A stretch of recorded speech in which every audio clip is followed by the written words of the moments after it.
Salut à tous. Vous aimiez raconter des histoires qui font peur quand vous étiez enfant? Ou peut-être est-ce toujours le cas? On se souvient certainement tous à quel point nous aimions ça, mais les adultes recherchent de l'adrénaline, et beaucoup de gens passent par des moyens assez farfelus pour vivre des expériences extrêmes. Néanmoins, on a tous tendance à exagérer pas mal lorsque l'on raconte les détails de nos dernières aventures. Aujourd'hui, nous allons vous montrer des endroits si effrayants que vous n'aurez pas besoin de trop en dire pour impressionner votre public. Ce sont des lieux très sinistres, surtout la nuit.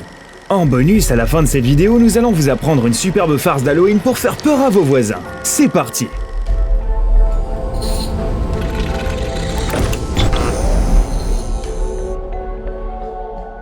Parikkala. Veiro Roukonen est né en 1944, dans une maison située dans la petite commune de Parikkala. À cette époque, il ne se doutait pas qu'il allait devenir une célébrité dans le monde entier. Le jeune homme était le cadet parmi ses 4 frères et sœurs, et était très timide. À 16 ans, il travaillait dans une usine à papier, mais cela ne lui plaisait guère. Il n'était heureux que lorsqu'il était à la maison. Loin des yeux indiscrets, Veiro a commencé à travailler sur le plus grand projet de sa vie, qui après sa mort sera connu comme l'un des endroits les plus effrayants de la Terre. Le sculpteur a réalisé des monuments en béton que vous ne verrez dans aucun musée au monde, car les expressions de leurs visages sont tout simplement terrifiantes.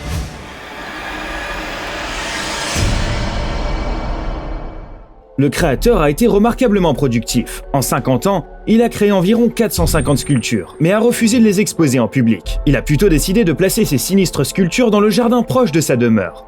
L'une des particularités du travail de Veiro est qu'il a utilisé des dents artificielles pour les statues. Par exemple, il a placé le dentier de son défunt père dans la bouche de l'une des sculptures. 3 ans avant sa mort, Veiro a été récompensé par le ministère de la Culture finlandaise. Naturellement, il ne s'est pas présenté pour remporter le prix. Toutefois, le sinistre parc de sculptures qu'il a créé se trouve toujours dans son ancien jardin. Aujourd'hui, des dizaines de milliers de personnes y viennent chaque année et aiment se promener parmi ces créatures effrayantes. Nagoro.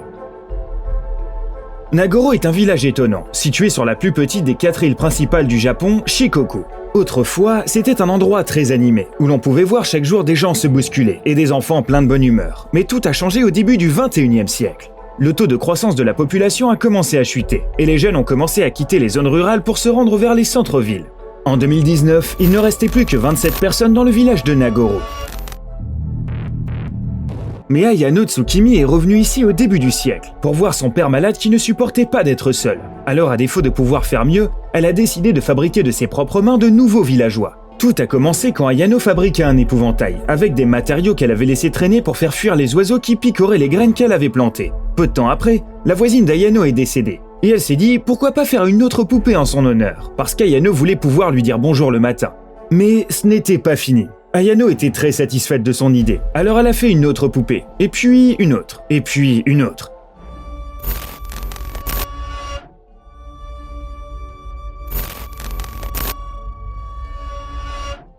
Elle a créé des poupées qui ressemblaient aux anciens habitants du village, ainsi que des poupées sorties tout droit de son imagination.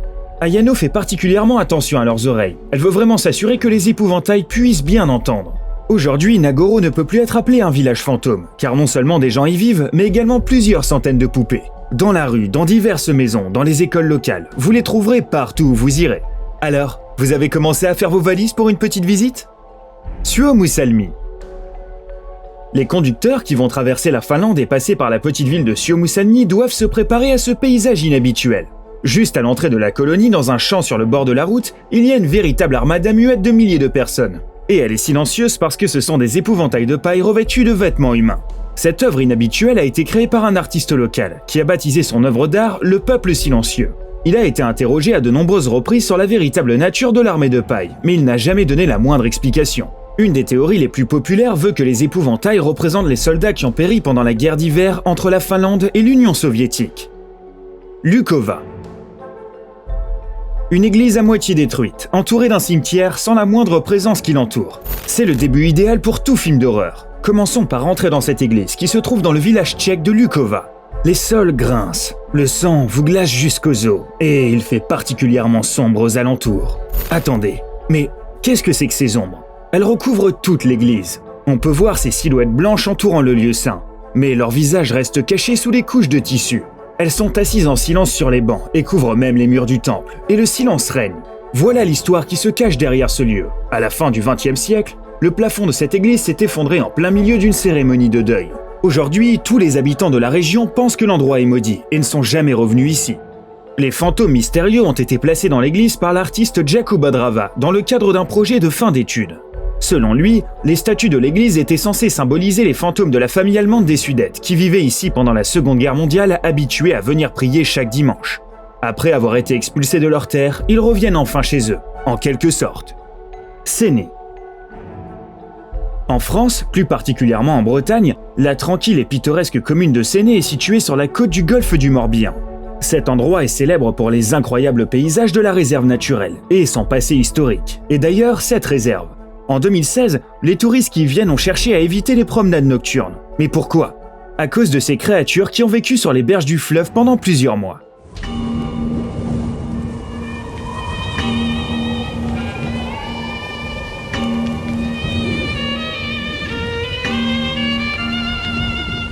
D'étranges figures aux longs membres se cachent dans l'herbe et se penchent au-dessus de la surface miroitante de l'étang comme des créatures sortant de la forêt. Mais ceci est bien évidemment l'œuvre d'un artiste contemporain. L'auteur de la sculpture est Sophie Prestigiacomo, qui réalise ses créations à partir de boue et d'algues. Cette dernière affirme que ses œuvres incarnent le lien inextricable entre l'homme et la nature. Osawano. Il y a 4 ans, un photographe japonais voyageait à travers la préfecture de Toyama à la recherche de nouvelles idées et de paysages inédits.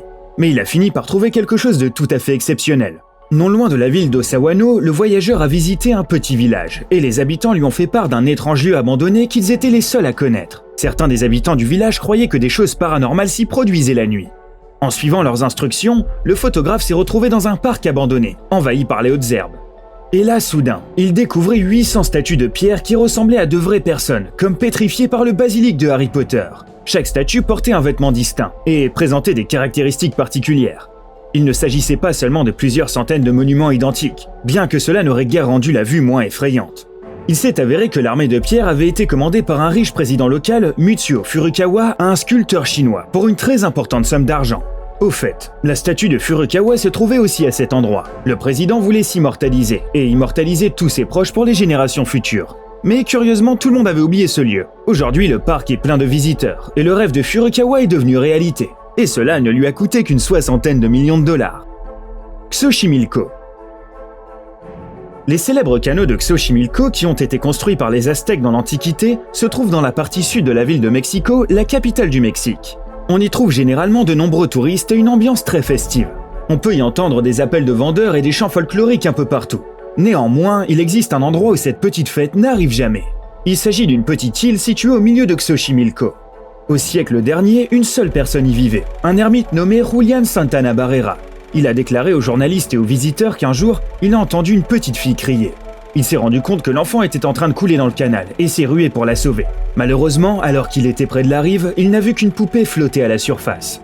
Julián a sorti le jouet du lac et l'a accroché à un arbre en souvenir de la petite fille morte. Mais c'est là que débute la partie la plus intéressante de l'histoire. Selon les rumeurs, il pouvait constamment entendre les cris de la petite fille qui demandait une nouvelle poupée. Julián était vraiment angoissé et a commencé à suivre les ordres du fantôme sans hésiter. Il attrapait des poupées dans le canal ou demandait à d'autres personnes de les lui apporter.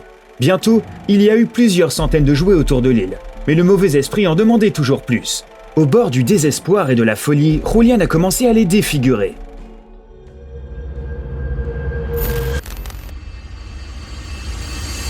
Il est mort il y a presque 20 ans, et maintenant l'île est habitée par 1000 jouets défigurés, et est devenue très populaire parmi les visiteurs les plus curieux. Une farce d'Halloween. Nous avons promis de vous proposer une idée pour une farce d'Halloween. Elle a été inventée par 2 artistes suédois, qui sont célèbres dans le monde entier, pour leurs œuvres très controversées. Ils ont imprimé une énorme photo d'un enfant, l'ont traité avec des matériaux imperméables et l'ont placé dans un étang local avec des poids accrochés au dos. La farce est toute simple à faire, mais elle provoquera plus d'effroi que la majorité des films d'épouvante. La photo mystère est à peine perceptible à la surface de l'eau. Sinistre. Donc si vous voulez faire quelque chose de similaire, vous ne devriez pas le faire en pleine ville, où vous pourriez vous attirer des ennuis. Un lac ou une rivière en zone rurale serait une bonne option.